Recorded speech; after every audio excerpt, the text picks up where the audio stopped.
Hello guys, tingnan nyo guys oh. Ibang klase yung pakpak ng manok na to. Nililinis ko siya, tingnan mo oh. Oh. Yung pakpak na ordinaryo. Oh. Tingnan nyo guys oh.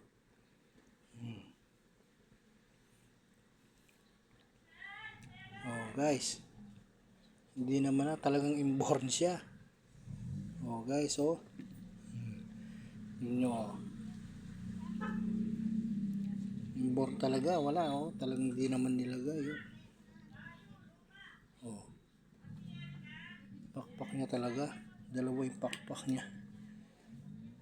No? Oh, ayun yung pakpak. Tingnan nyo yun dito guys oh. Oh.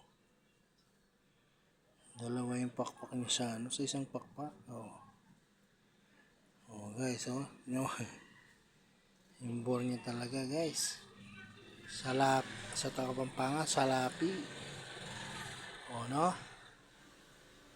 Oh, nililinis ko guys, tingnan mo. Yung bore siya guys. Guys, pa-comment naman guys kung talang meron ganyan sa inyo.